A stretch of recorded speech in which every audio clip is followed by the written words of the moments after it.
तो अभी आपको क्या लगता है, अभी इतना करने के बाद भी मेंटल हेल्थ कितनी इंप्रूव हो गई, कितनी हो गई? हाँ, बोलो बोलो बोलो बोलो। हाँ, जीरो है ना? अब ये सवाल देखिए, मैं आपसे ही पूछ रहा हूँ, तो ये काम, ये जागृति का काम किसका है? प्रेस, है ना?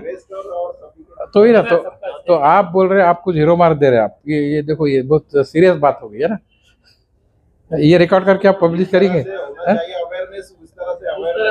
नहीं हो रहा, क्यों नहीं हो रहा? कि वो जिस तरह से, जिस लेवल से पहुंचना चाहिए वो नहीं पहुंचे। आप एक न्यूज़ बना देते, एटम बना देते, ये होगा, ये गया, खत्म। ये जो अवेयरनेस होना, एक्चुअली ये एक एजुकेटिव प्रोसेस होना। एजुकेटिव प्रोसेस का मतलब ये मुसलसल सिखाई जाने वाली प्रोसेस होना, है ना? तो एक दिन में मेंटल हेल्थ नहीं आ सकती किसी की, पहली बात।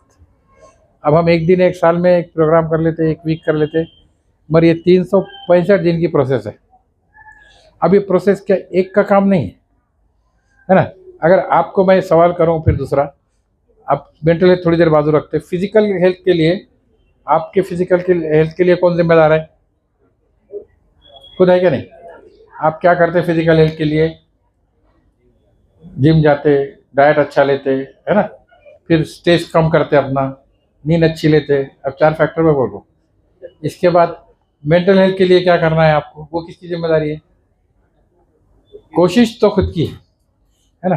तो अब ये जो अवेयरनेस है, अब मैं, मेरी मेंटल हेल्थ अच्छी रहना, इसलिए मैं क्या चाहूँगा, मेरे अतराफ के लोगों की भी मेंटल हेल्थ अच्छी रहे, तो मेरी मेंटल हेल्थ अच्छी रहने देंगे। अगर अतराफ के लोगों के नहीं रखूँगा तो मेरी भी मेंटल हेल्थ बिगड़ने की चांस है ना। तो हेल्थ का जो कंसर्न है, ये एक चीज़ से नहीं, हमारा जो मेन थीम है भी, हेल्थ का कंसर्न खाली मेरी सोच से नहीं है। खाली मेरी सोच से डेफिनेटली है, पर सिर्फ मेरी सोच से नहीं है, वो कलेक्टिव सोच से ज़्यादा। अब कलेक्टिव सोच क्या बनती है? हेल्थ के लिए जिम्मेदारी किस किस की है? अब मैं आपको एक 6 लेवल बताऊंगा। पहली लेवल इंडिविजुअल, खुद की। दूसरी लेवल सराउंडिंग फैमिली। तीसरी लेवल कम्युनिटी। चौथी लेवल सोसाइटी एट लार्ज। पांचवी लेवल फिजिकल इन्वायरमेंट। छठी लेवल बायोलॉजिकल इन्वायरमेंट। ये 6 भी लेवल अगर तंदुरुस्त है तो आपकी हेल्थ है। तो अब मैं किधर से शुरू करूँ? बायोलॉजिकल से करूँ क्या खुद से करूँ? तो खुद से करूँ। आपकी सोच को पॉजिटिव बनाना है। अब इसमें पॉजिटिव सोच बनाने में एक फैक्टर नहीं, आपके जो इन्वॉल्वमेंट है, आपका जो पर्सनैलिटी है। अब इसमें भी मैं 4 फैक्टर की बात करता हूँ हमेशा, बायोलॉजिकल, साइकोलॉजिकल, सोशल और स्पिरिचुअल। तो बायोलॉजिकल तो आपको जो आ गया वो आ गया आपके साथ, है ना? जो उतना कम ज़्यादा जो भी आएगा आपको, स्ट्रक्चर दिमाग का, बॉडी का, वो आपको कुदरती आ गया। अब साइकोलॉजिकल, आपकी साइकोलॉजी कैसी बनती? आपके सोच से, आपके इन्वायरमेंट से, आपके माहौल से, आपके एक्सपेक्टेशन बनते। और सोशल में भी आप दूसरों के साथ इंटरेक्शन करते, फैमिली के बाहर, दोस्तों से, अपने कम्युनिटी से, दूसरे कम्युनिटी के से, दूसरे मुल्क के लोगों से। और आजकल सबका जो एक कॉमन दोस्त बन गया वो कौन है? मोबाइल। तो सबकी हेल्थ कैसे इन्फ्लुएंस हो रही? मोबाइल से बन रही। तो वो आपका इंडिविजुअल भी इफेक्ट कर रहा, फैमिली भी इफेक्ट कर रहा, आपकी कम्युनिटी भी इफेक्ट कर रहा ना, उसके बाद सोसाइटी भी कर रहा, आपका फिजिकल इन्वायरमेंट भी कर रहा और बायोलॉजिकल इन्वायरमेंट भी कर रहा। तो अब ये देखिए मोबाइल का जो इशू है। और दूसरा, मैं इसलिए इस बार हमने जो फोकस किए,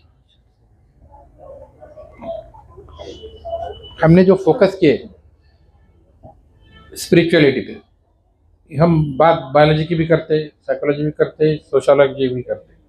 मैं स्पिरिचुअलिटी का मैं इसलिए फोकस कर रहा हूँ कि स्पिरिचुअलिटी का ताल्लुक इंडिविजुअल से, और आपकी स्पिरिचुअलिटी क्या है, इस पे आपकी इंडिविजुअल पर्सनैलिटी पूरी बनती है। तो स्पिरिचुअलिटी क्या है? आपको क्या कंसेप्ट है स्पिरिचुअलिटी का? क्या कंसेप्ट है? दुनिया भर बात कर रहे लोग स्पिरिचुअलिटी स्पिरिचुअलिटी स्पिरिचुअलिटी, है ना?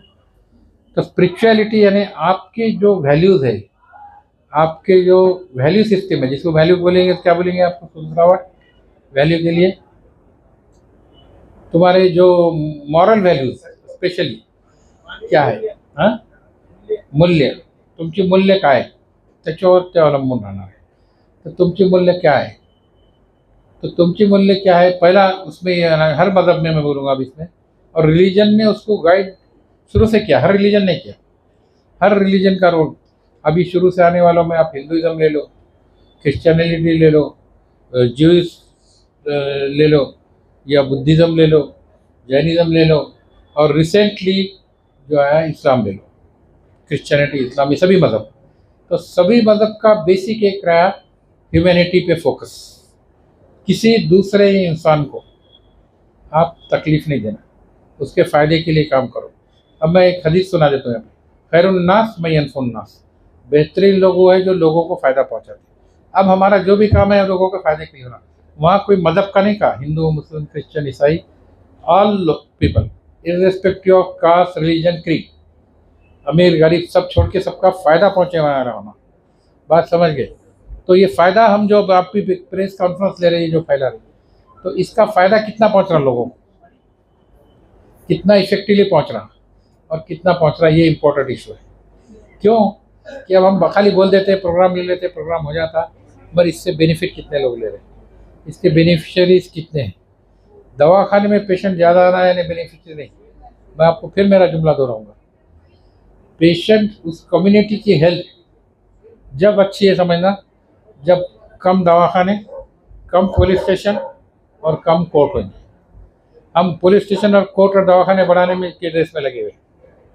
डिमांड ये होना चाहिए कि हमारे दवाखाने कम हो, पुलिस स्टेशन कम हो और कोर्ट भी कम हो. इसका हेल्थ से डायरेक्ट रिलेशन है और मेंटल हेल्थ से डायरेक्ट रिलेशन है, तीनों का भी.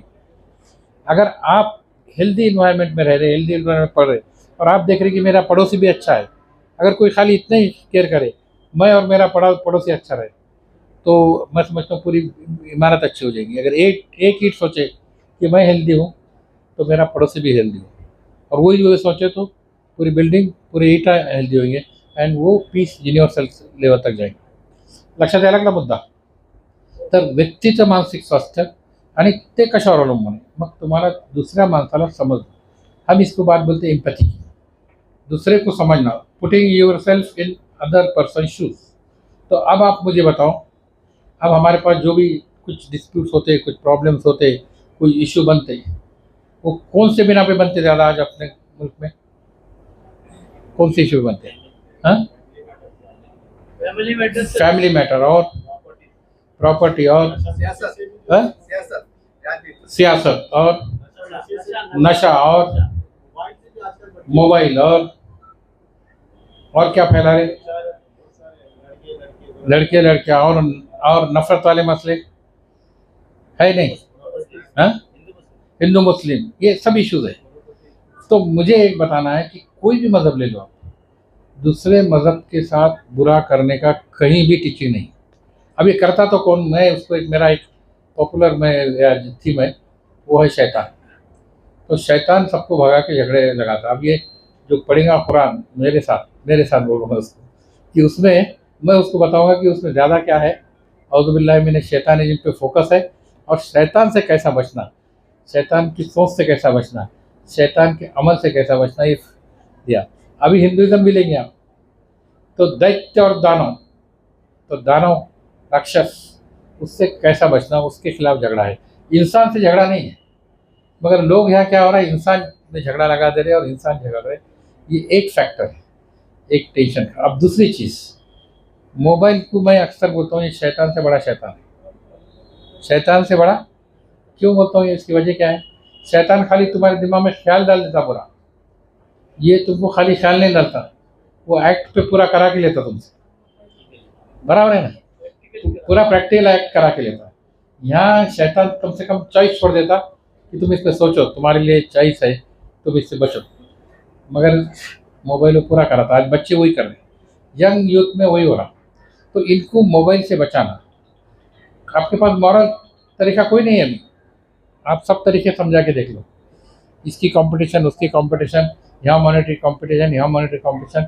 और अगर कोई बचा सकता है इनको, आज जहाँ तक मैं समझा, तो वो जो रिलीजियस टीचिंग्स है वही काफ़ी हद तक बचा सकता है.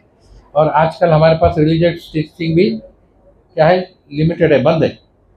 रिलीजन को अगर मैं सवाल करूं आपसे, आप जो जो रिलीजन से भी रखते, आप रिलीजियस बुक कितना समझ के कितना पढ़ते, कितने हैं यहाँ? नहीं, क्योंकि हजारों साल से चलते आ रहा है ना। पढ़ते नहीं, क्यों नहीं पढ़ते? कि हमने उसको, मगर मानने वाले तो सब हैं, बराबर है ना। रिलीजन को मानने वाले सब हैं मगर पढ़ने वाले नहीं।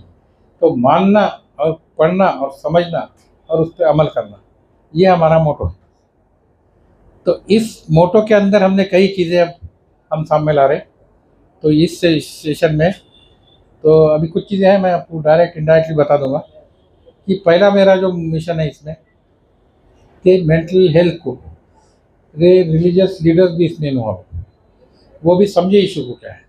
नहीं तो इसको क्या करते लोग, आप देखेंगे रिलीजियस लीडर करने जाए आप तो क्या करते हो आमतौर पे, करनी है, इसने कर दिया, उसने कर दिया, भूत लग गया, शैतान लग गया। हालांकि यहाँ कहीं किसी को नहीं लगता, ये सब बीमारी है और इसको समझना जरूरी है। हाँ, अंधभक्ति वो जो भी है उसमें अंधविश्वास है, वहाँ ये शब्द करेक्ट है, अंधविश्वास है। तो अंधविश्वास से बचाना और बचना दोनों जरूरी है।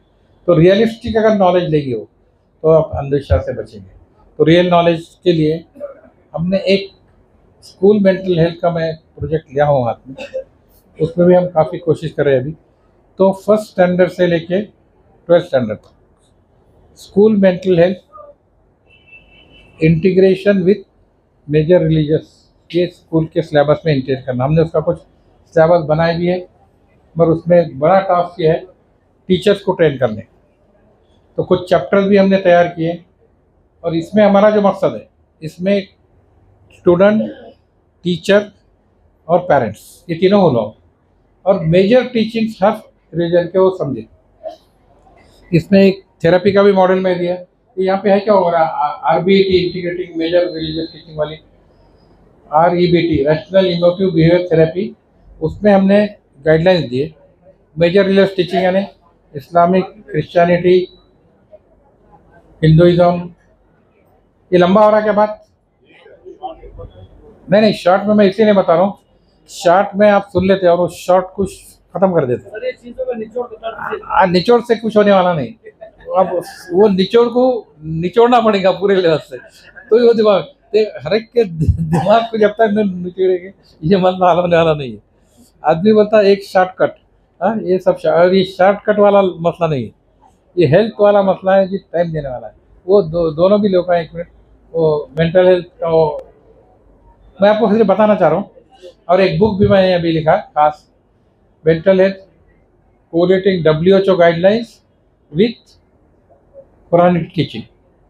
इसमें 74 चैप्टर्स है और हर एक चैप्टर एक किताब बन सकती है।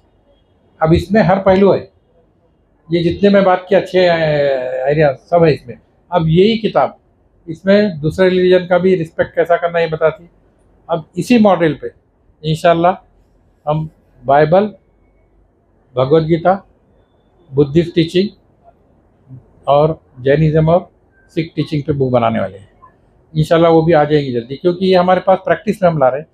हम पेशेंट्स को इस पे प्रमोट कर रहे हैं और जहाँ तक इसका इन्वॉल्वमेंट होता है तो उसके मेंटल हेल्थ के इम्प्रूवमेंट में और इम्प्रूवमेंट ज़्यादा हो जाती है।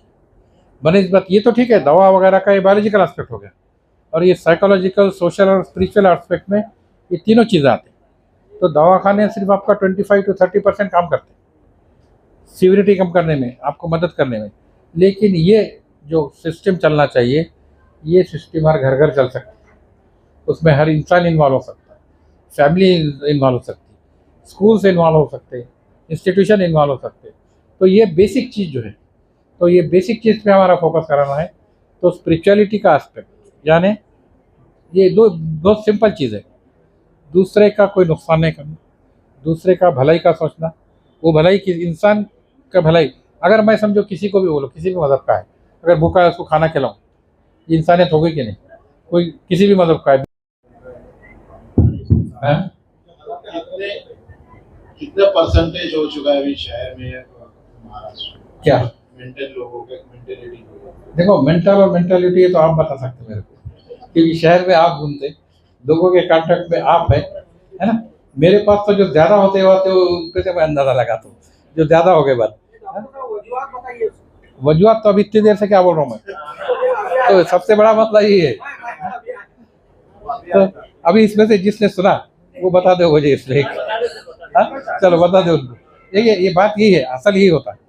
क्या है, हमने एक चीज करे आइटम कर दिया, हो गया खत्म। पर उसको हम हमारा पूरा दिल दिमाग लगा के उसमें कितने इन्वॉल्व होते हैं, ये आपको सोचना जरूरी है, हर एक को सोचना जरूरी है। तो अब वजूहत क्या है, आप 20 साल से सुन रहे हो, बराबर है ना। आज तक वो वजूहत को आपने कितना प्रमोट करे और कम करने के लिए कितनी कोशिश करे, ये मेरा सवाल है मीडिया से। देखिए अब यहाँ तो ठीक है, ये तो एक प्रैक्टिकल पॉइंट है, ये मेरे ज़्यादा अच्छा इन्हों बताएंगे अनस, क्योंकि वो ऑर्गेनाइज कर रहे हैं, ये ऑर्गेनाइज करते हैं, हमारे पास 5-6 साल से कर रहे हैं प्रोग्राम, अच्छा ऑर्गेनाइज करते हैं। एक अवेयरनेस की लेवल भी वो बढ़ाने में कोशिश कर रहे हैं। हम जो जो ग्रुप्स को यहाँ लाना चाह रहे वो ला रहे उसमें, ये बहुत अच्छा काम कर रहे हैं इसमें। पर इसमें जितना उसकी इफेक्ट आना वो हिंदा से नहीं आ रहे। तो अब ये वीक में जो हम प्रोग्राम है, जैसा आज हमारे पास डिबेट कॉम्पिटिशन है, कल ड्रामा है, पोस्टर मीटिंग है, परसों स्कूल में डिबेट है, ड्रामा है, और उसके बाद एलोकेशन है। 4 प्रोग्राम्स है, स्कूल के बच्चे भी है, कॉलेज के बच्चे भी है, आज यूनिवर्सिटी और कॉलेजेस के थे। और आज के टॉपिक में 3 टॉपिक थे, एक तो इंडिविजुअल और कम्युनिटी का रोल मेंटल हेल्थ में, दूसरा डिबेट का टॉपिक था कि रिलीजन, ये मज़हब मेंटल हेल्थ इंप्रूव करने में मदद करता है या तोड़ने में मदद करता है, और तीसरा था लॉ एक्ट पे, है ना, जो एक्ट है मेंटल हेल्थ एक्ट, ये कितना फ़ायदेमंद है। मेंटल हेल्थ एक्ट है, ये कितने लोगों को मालूम है? मेंटल हेल्थ एक्ट ये कितने पता प्रेस वालों को? आपको एक्ट बहुत सारे मालूम होंगे ना, तो मेंटल हेल्थ एक्ट कितने लोगों को मालूम है? नहीं मालूम। मैं गए साल भी बोला था, नहीं मालूम। तो ये बोल के सुन के फ़ायदा क्या है उसका, मेरा ये सवाल है। ये अगर प्रेस वाले याद नहीं रखे तो लोग कैसे याद रखेंगे, बराबर है। तो इसके लिए आपको पॉजिटिव एफर्ट्स करना चाहिए, पॉजिटिव सोच बनाना चाहिए। तो ये एक्ट है तो क्या है, ये एक्ट का फ़ायदा क्या है, नुकसान क्या है, ये एक्ट कितना काम कर रहा है, कितना नहीं कर रहा। अगर एक्ट हमारे सामने आता तो हमारे लिए वो कितना फ़ायदा है। एक्ट है तो सबके लिए, सबके भलाई के लिए, सबके फ़ायदे के लिए, तो उसका कितना इस्तेमाल हो रहा नहीं हो रहा, ये चीज़ें हर एक को जानना ज़रूरी है। क्योंकि ये जो दौर है और आगे का भी दौर है, आपको इन्फॉर्मेशन तो बहुत है आपके पास, आप क्लिक करो आपको मिल जाएगा, लेकिन उसको समझ के अप्लाई करना इसमें लैकिंग हो। तो सब मेरा एक सवाल था, और आखिरी सवाल है सर, तो काफी देर हो गई सर। इलेक्शन जब हो जाते, इलेक्शन के बाद में मेंटल लोगों की संख्या ज्यादा बढ़ जाती, क्या ये सच है सर? कैसा देखते हैं? देखिए अब मेरी एक इसके लिए किताब है, मैंने बहुत साल पहले लिखा, आज की नहीं हो। तो किताब देखो मेरी कब की लिखी है मालूम है, 1992 में की, और उसमें आर्टिकल में लिखा था जब हो सकता हो 1986-87 के। हाँ, उसमें मैं एक आर्टिकल है, मेनिया का आर्टिकल है, उसके अंदर उस ज़माने के में क्या हुआ है, मेनिया के पेशेंट बढ़ जाते हैं, जो प्रचार करने में निकलते, झंडे लेके घूमते, ज़ोर ज़ोर से शाउट करते। क्यों? उसकी वजह 2-3 है। एक सबसे बड़ी वजह है कि वो रात दिन की नींद अपनी वो डुबा देते। अगर 5 दिन इंसान नहीं सोया तो साइकोसिस में जाता है। तो साइकोसिस की बीमारी के लोग बढ़ जाते हैं, और रिजल्ट के बाद डिप्रेशन के लोग बढ़ जाते हैं। तो इसमें मैं अभी नाम किसी के लूँगा नहीं, मगर हर इलेक्शन में उसकी तादाद नहीं बढ़ती है, और हर इलेक्शन के बाद और पहले भी और इलेक्शन के दौरान भी इसमें लोगों का परसेंटेज बढ़ जाता है। तो, हाँ? देखिए ये मैं नहीं बोलना चाहूँगा, और मैं वो कंपैरिजन करना भी नहीं चाहता, उसकी वजह भी है, इसकी वजह भी है। मैं तो आज भी ये बोल रहा हूँ, अगर पेशेंट ज़्यादा बड़े समझना, सोसाइटी का हेल्थ अच्छी नहीं, जितने कम रहेंगे उतनी हेल्दी सोसाइटी है समझना। तो पेशेंट ज़्यादा आना मैं कोई हेल्दी सोसाइटी की अलामत नहीं समझ रहा हूँ। ये जो भी इलाज करना पड़ रहा है वो मजबूर में है कि आप मजबूर में, किसके एक्सीडेंट हो गया तो आप इलाज करेंगे, मगर आपको रोल ये करना है कि एक्सीडेंट ना हो, ये सेफ्टी प्रिकॉशन लेना ज़रूरी है। देखिए अब ये तो बहुत ज़माने से लोगों के दिमाग में और आज भी है, और ये जादू टोने का जो है प्रॉब्लम, ये प्रॉब्लम के वजह से मेजॉरिटी जो बीमारियाँ अपने पास वो इलाज के लिए नहीं आती, बाहर का है, करनी है, भानामती है। ये तो मैं मेरे हॉस्पिटल के, गवर्नमेंट कॉलेज के हॉस्पिटल के बोर्ड पे भी 1980 में मैं अम्बाजोगा में था जब लेक्चरर, उस टाइम लिखा रहा भानामती करनी चिकित्सा, उसको लिख के लगाया था मैं। और आज भी वो लिखा हुआ है। और आज भी अक्सर लोग यहाँ पे ज़्यादा आते पूछते, मैक्सिमम लोग अभी परसेंटेज वो हिसाब से कम है जो उस वक्त था। आज उसमें मैं समझता हूँ 25-30% कमी आई, मगर जैसी कमी आना वैसी नहीं आई। सर पर आपने जो बचपन में जो एजुकेशनल में जो मेंटल हेल्थ के बारे में आपने अभियान शुरू किया है, इसके बारे में आप क्या बोलना चाहेंगे? देखिए, इसमें मेरा ये कहना है कि देखिए आज जो सिस्टम है, एजुकेशन सिस्टम में बच्चों का जो स्ट्रेस बढ़ रहा, बच्चों का स्ट्रेस बढ़ने की एक वजह ये है कि जो सिलेबस है, देखिए हर इंडिविजुअल की कैपेसिटी, सलाहियत अलग अलग है, इंटरेस्ट लाइकिंग अलग अलग है। देखिए अगर आपकी जो सलाहियत है, इंटरेस्ट है, वो आपका नहीं है, आपका जो इनका नहीं है, इनका है इनका नहीं है, बराबर है, ये बचपन से भी है। तो इसको हमको रियलाइज़ करना चाहिए। और ये स्कूल में ये नहीं होता, सबको एक सिलेबस दे देते, तो उसको दो लफ्ज़ में इस्तेमाल करते हैं। एक तो रेडीमेड सिलेबस, सबको वही, किसी को तंग होएगा, किसको फिट लंबा होएगा, किसको छोटा होएगा, और किसी को आएगा भी नहीं। ऐसे बच्चों में भी डिस्ट्रीब्यूशन है। तो टेलर मेड सिलेबस ये कंसेप्ट है आज। टेलर मेड यानी जिसको जो फिट होता है वो हिसाब से दो। तो बच्चे के इंटरेस्ट क्या है, पोटेंशियल्स क्या है, लाइकिंग क्या है, उसकी सलाहियत क्या है। देखिए आपको मैं एक बात बहुत क्लियर कर देता हूँ, हम जब इक्वेलिटी की बात करते हैं, यहाँ भी आ जाओ, ये पॉइंट बहुत अहम है। इक्वेलिटी की जब बात करते हैं तो आदमी क्या समझता, हर जन एक जैसा है, आप इक्वल है, मैं इक्वल है, मैं इक्वल है, मैं इक्वल है क्या सब इक्वल? कितने मानते इक्वल है सब? हाँ नहीं, इक्वल है मानने वाले कितने सब? बस तो एक भी इक्वल नहीं। हर जैसा एक थंब इम्प्रेशन है ना, थंब इम्प्रेशन जैसा अलग का है, हर इंसान अलग है। अब सवाल है इक्वेलिटी हम कहाँ करना चाहिए? इक्वेलिटी हम इंसान बोल के सबको बराबर ट्रीट करना चाहिए, उसको बराबर रिस्पेक्ट देना चाहिए। इसमें कोई बड़ा नहीं, छोटा नहीं, ऊंच नहीं, नीच नहीं, सब as a human being equal, सबको रिस्पेक्ट। अब जब इक्वल सभी रिस्पेक्ट देंगे तो उसके जो नीड्स से ज़रूरत है वो उसके हिसाब से पूरा करेंगे। देखो मेरी अच्छी याद है कि मोटी मिसाल मैं हर एक को देता हूँ, आज आपको भी दे देता हूँ, ये इक्वलिटी के कंसेप्ट समझाने के लिए। देखिए अब आपको भूख लगी होगी, शायद खाना खा लीजिए सब? नहीं। अब एक सवाल पूछता हूँ मैं अभी, आप कितनी रोटी खाते हैं दिन भर में? दो। आप एक, आप तीन, एक दो तीन, आप चार। देखो यही आ गए मेरे को, एक दो तीन चार। अब हम आ जाते हैं इक्वालिटी के कॉन्सेप्ट पे। अब हमने तय कर लिया एज ए कानून, सबको दो रोटी मिली, तो जिसको तीन होना वो बोलेगा मेरे पे नाइंसाफ़ी, चार वाली बोलेगा मेरे पे नाइंसाफ़ी, और एक वाले के लिए वो ज़्यादा खै कर देगा वो, है ना, बदहज़मी हो जाएगी। तो अब सवाल है, ये इक्वलिटी नहीं है, ये है इक्वलिटी का कंसेप्ट क्या है? अगर जस्टिस का कंसेप्ट अगर बोलेंगे आप, तो जिसको जितनी ज़रूरत है, जिसकी उसकी पोटेंशियल है, उतना उसको देना। आपको दो, आपको चार, आपको एक अगर दे तो आप बोलेंगे मेरे साथ जस्टिस हुआ, नहीं तो आप बोलेंगे मेरे साथ क्या हुआ, इनजस्टिस। तो ये जस्टिस वाली सिस्टम होना इक्वलिटी सिस्टम में, इसके लिए लफ्ज़ है इंग्लिश में क्या है, इक्विटी। इक्विटी और इक्वलिटी, हम इक्वलिटी सिर्फ रिस्पेक्ट के बारे में कर सकते हैं। अब वो अभी हर मसले में आ रहा है, और इसकी वजह से भी झगड़े बहुत बढ़ रहे हैं आजकल। मेल फीमेल इक्वल है नहीं है, इक्वल के मामले में झगड़े बहुत हुए। इक्विटी करी जा सकती, इक्वलिटी हो ही नहीं सकती, क्योंकि हर एक के नीड्स, रिक्वायरमेंट, सलाहियतें अलग अलग है, नेचर ही अलग है, तो उसको रिस्पेक्ट करना चाहिए। और उसके जो नीड्स है, सलाहियत है, उसके हिसाब से उसके लिए डिज़ाइनिंग करना, ये सोशल रिस्पॉन्सिबिलिटी है, लीगल रिस्पॉन्सिबिलिटी है, पॉलिटिकल रिस्पॉन्सिबिलिटी है, और ये रिस्पॉन्सिबिलिटी के लिए वोट देने वाले वोटर्स की रिस्पॉन्सिबिलिटी क्या? मानसिक आधार के प्रकार कितने होते हैं? मानसिक आधार के प्रकार जितने मन है उतने आधार। अभी मैं तुमको एक बात बोलता हूँ, ब्रॉडली जो कैटेगरी तुम जानना चाहते हैं मेरे से, जितने मन है उतने आधार में क्यों बोला? हर एक का एक सोचने का ढंग, वो अपने को कब सेटिस्फाई समझता, वो हिसाब से वो डिस्टर्ब रहता। अब जैसा ग्रॉसली रहेंगे आप, एक न्यूरोसिस, साइकोसिस, जिसमें एंग्जाइटी है, डिप्रेशन है, स्किज़ोफ्रेनिया है, मेनिया है, फिर एडिक्शन है, फिर दूसरे सेक्सुअल डिसऑर्डर्स है, ये एक लिस्ट हो जाएगी, जिसमें ऑब्सेसिव कंपल्सिव डिसऑर्डर आ जाएगा, जिसमें फोबिया आ जाएगा। तो इसके डिफिनेशन इस पर तो मैं कई बार बोला है, और मुझे ऐसा लगता है कि ये सुनने के बाद भी वो कितने कम होते। अब आप में कितने लोगों में एंग्जाइटी है अभी? हाँ, हाथ ऊपर करोगे जिसमें एंग्जाइटी है अभी। एंग्जाइटी यानी क्या?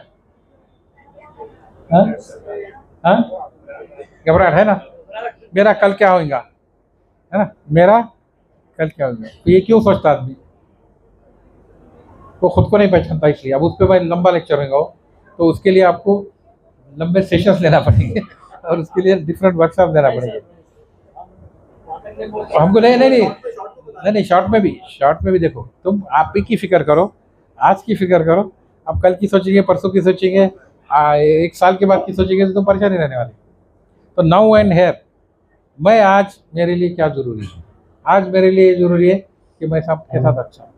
तो इसके लिए जो हेल्दी इन्वायरमेंट के लिए देखिए, जो अब हैप्पीनेस इंडेक्स भी निकालते हैं, तो फिनलैंड का हैप्पीनेस इंडेक्स सबसे ऊपर है, दुनिया में सबसे ऊपर। उसकी वजह क्या है? पॉपुलेशन कम का सवाल नहीं। अब ये जो हमेशा पॉपुलेशन का, मैं बोलता हूँ ज़्यादा पॉपुलेशन है ना, तो ज़्यादा प्रोडक्टिविटी होना, ज़्यादा वर्क होना, ज़्यादा काम होना और ज़्यादा हेल्दी होना। उसकी वजह मैं बोलता हूँ, वहाँ लोग क्या करते, 3 चीज़ है। 3 चीज़ क्या है? बोलते हम ज़्यादा टाइम हमारा, तो हमने आज इन्वायरमेंट को पैक कर दिया, बंद, बराबर है, एसी कमरे, एसी बंद, एसी ऑफिस, हेल्थ स्टाइल पे फ़र्क हो गया। दूसरा, हम किसी से कंपटीशन नहीं करते। मैं जो है, आज तुम्हारे पास हर एक की कॉम्पिटिटिव एग्जामिनेशन, बच्चा पहली में है, वहाँ से कंपटीशन शुरू करा देते इसको, डॉक्टर बनना, इंजीनियर बनना, ये कंपटीशन नहीं करते। और तीसरा, हम फैमिली के साथ ज़्यादा टाइम देते हैं। अब फैमिली स्ट्रक्चर सब तरफ बिगड़ गया, हर एक अलग अलग रह गया, न्यूक्लियर फैमिली हो गई, जॉइंट फैमिली खत्म, तो टाइम गुजारना कम। तो ये सब फैक्टर्स को जोड़ने के लिए आपको स्पिरिचुअलिटी की तरफ जाना पड़ेगा, तो आप इसमें अपने हेल्थ में सुधार ला सकते हैं। सर एक सवाल है, एक इंसान के अंदर कुछ ना कुछ मेंटल हेल्थ इशू होती है, तो जैसे हर एक बीमारी में घरेलू नुस्खा या घरेलू उपाय कुछ होता है, एक दो मेंटल हेल्थ इश्यूज के लिए अपन हॉस्पिटल नहीं जाते बहुत लोग, तो ऐसे मेंटल हेल्थ में ऐसा कुछ है क्या कि अपन घर पे भी कुछ उपाय कर सकते हैं? तो मैं आपको ये बताया ना, स्पिरिचुअलिटी, रिलीजियस टीचिंग्स, ये सबसे अहम है। अगर रिलीजियस टीचिंग क्या सिखाती तुमको, क्या सिखाती है? आप कोई भी मजहब ले लो। अब आप में से एक मोटा सवाल पूछिए, एक बात खत्म करता हूँ, आप में से गुस्सा कितने लोगों को आता? गुस्सा सबको आता? अब हाथ नीचे करो। अब इसमें से भगवत गीता पढ़ने वाले कितने हैं? पढ़े होंगे, सुने होंगे, या जो पढ़ना चाहिए नहीं पढ़े हो? भगवत गीता हिंदुइज्म की टीचिंग में मैं भगवत गीता का एक श्लोक सुनाता हूँ, क्रोधात भूति सम्मोह, सम्मोह स्मृतिभ्रदात, स्मृतिभ्रदात बुद्धिनाशो, बुद्धिनाशात प्रणयशय। तो ये टीचिंग है। क्या है? अगर तुम गुस्सा करे तो क्या होता? तुम्हारा मन भ्रष्ट हो जाता, और जब भ्रष्ट हो जाता तो तुम्हारा बुद्धिनाश होता, फिर तुम कुछ भी करने लगते। तो गुस्सा एक सबसे बड़ा है। अब मैं इसको कुरान क्या सुनाता हूँ, वल काज़िमीनल गैज़ वल आफ़ीना अनिन नास वल्लाहु युहिब्बुल मुहसिनीन। अब देखो, 3 एस्पेक्ट है। जो लोग गुस्से को कंट्रोल करते, लोगों को माफ़ करते, अल्लाह उनसे मोहब्बत करते। तो अब लोगों को माफ़ करने वाले, गुस्से को कंट्रोल करने वाले कितने हैं? बदला लेने वाले कितने हैं? तुम अपने थिंकिंग को बदलो, सोच बदलो, तुम्हारे बिहेवियर में फ़र्क आएगा। सोच बदलो, स्ट्रेस कम होगा। तो ये स्पिरिचुअलिटी का एस्पेक्ट बेसिकली ये है। मैं जो बता रहा हूँ कि ये हर मज़हब में है। आप बुद्धिज़्म ले लो, जैनिज़्म ले लो, वायलेंस का कहीं भी रोल नहीं है। वो घर का हो, इंडिविजुअल हो या कम्युनिटी का हो, एट एवरी लेवल। और जहाँ वायलेंस, थिंकिंग वायलेंस आता है, तो वहाँ आगे के वायलेंस बढ़ते जाते हैं। सर जैसे अभी आपने थोड़ी देर पहले कहा कि हर मजहब, हर धर्म से अगर हम जुड़ जाए, या हर धर्म जो है तो शांति का, अमन का संदेश देता है, लेकिन अगर आज हम हालात का हर एंगल से अगर एनालाइज करें, उसका जायजा लें, तो हर कम्युनिटी के अंदर, धर्म के अंदर शिद्दत पाई जा रही है। सवाल ये है कि वो गलत पढ़ रहे हैं, गलत समझ रहे हैं। मैं बिल्कुल बोल रहा हूँ आपको, बहुत चैलेंज से बोल रहा हूँ। मैंने जब किताब पढ़ी, मैं कुरान का भी बोलता हूँ आपको, बाइबल का भी बोलता हूँ और भगवत गीता भी बोलता हूँ। लोग अपनी मज़हब की एक तो किताब पढ़ते नहीं, और पढ़े तो समझते नहीं, और समझने की कोशिश नहीं करते। जो किसी ने कह दिया वो सुन के उस पर अमल करते हैं। और वो जो कहने वाला कितना किताब से, देखिए टेस्टिंग मेरे लिए भी आज ये है किताब। अगर कोई बात इस्लाम की आती है तो मैं कुरान से देखूँगा, कोई बात अगर बाइबल की आती तो वही क्रिश्चियनिटी की आती तो बाइबल से देखो। ये कुरान ने भी कहा। कोई बात जूइज़्म की आती तो तौरात से देखो, हिंदुइज़्म की आती तो वेदास और तुम गीता जिसको कहते हैं इससे देखो।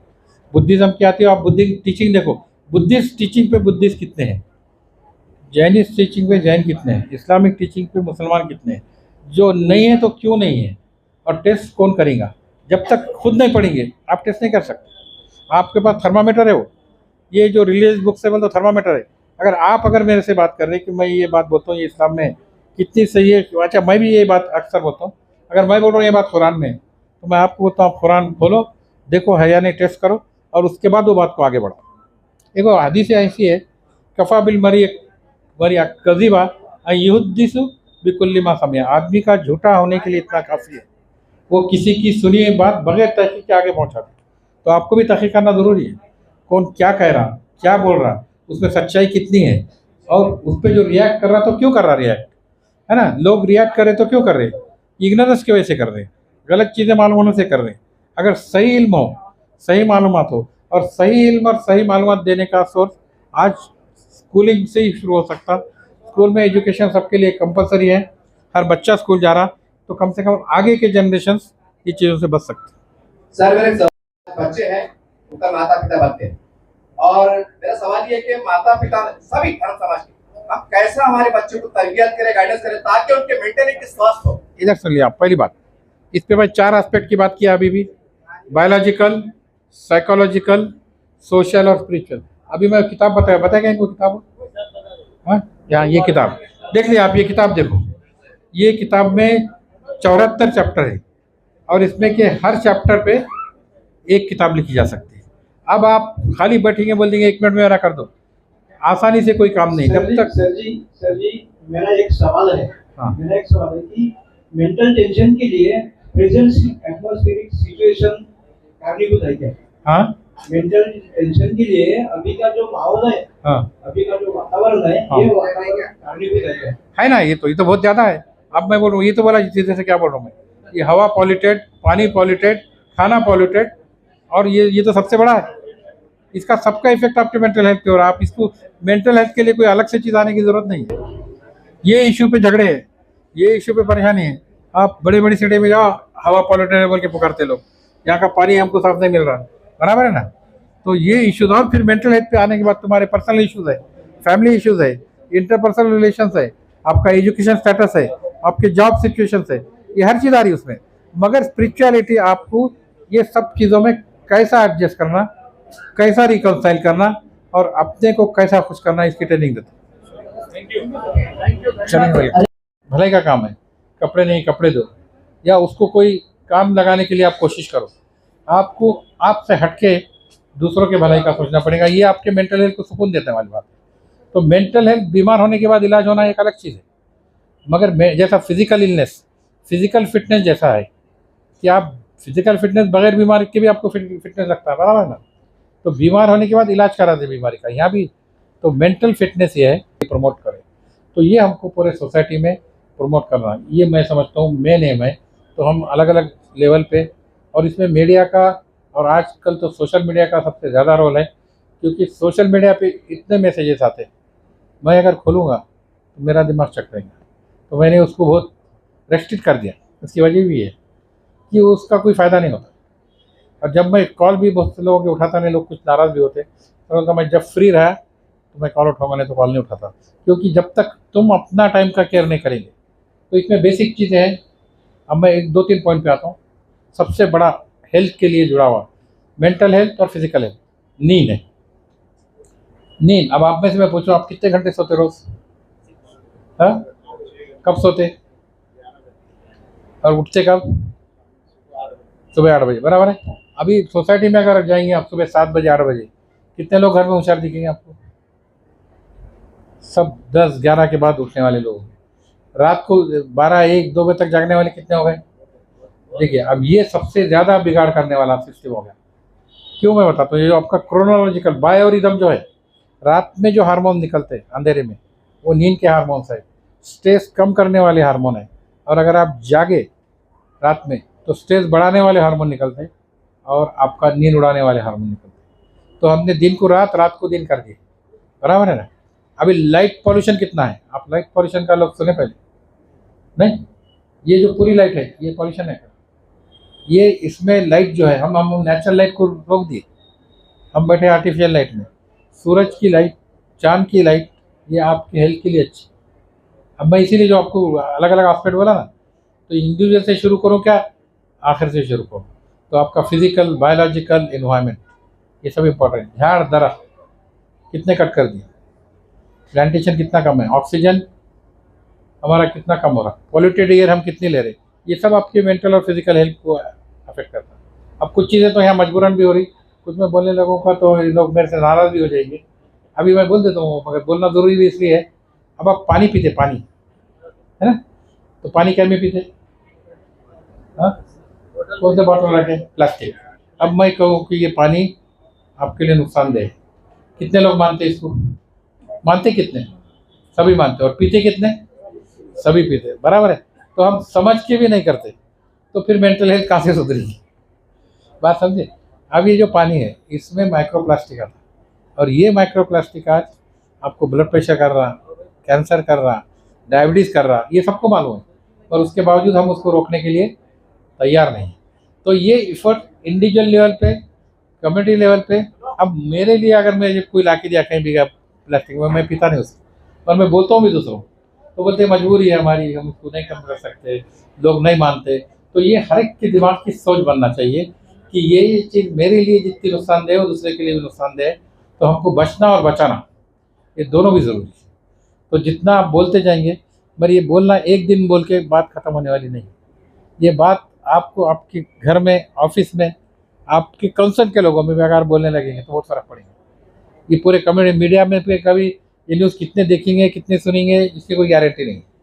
अब मैं बहुत सी वीडियो आते तो मैं उसको पास ऑन कर देता हूँ। तो उसकी वजह भी ये है कि जिसका भी फ्लडिंग होती जा रही है ना, आदमी उससे बेजार हो जाता है। तो आजकल ये सोशल मीडिया की भी फ्लडिंग हो गई, वो भी एक्सेस हो गया, तो इसलिए वो भी देखने वाले लोग बहुत कम हो गए, खाली पास ऑन करने वाले लोग हो गए या छोड़ देने वाले। तो हमको हर चीज़ के बारे में इसलिए सोचना ज़रूरी है कि हम कितना सही कर रहे, कितना गलत कर रहे, हर इंडिविजुअल पे सोचना, और जितना वो सही करेगा उसकी मेंटल हेल्थ उतनी अच्छी रहेंगी। अब इतना बोलकर मैं मेरी बात खत्म करता हूँ।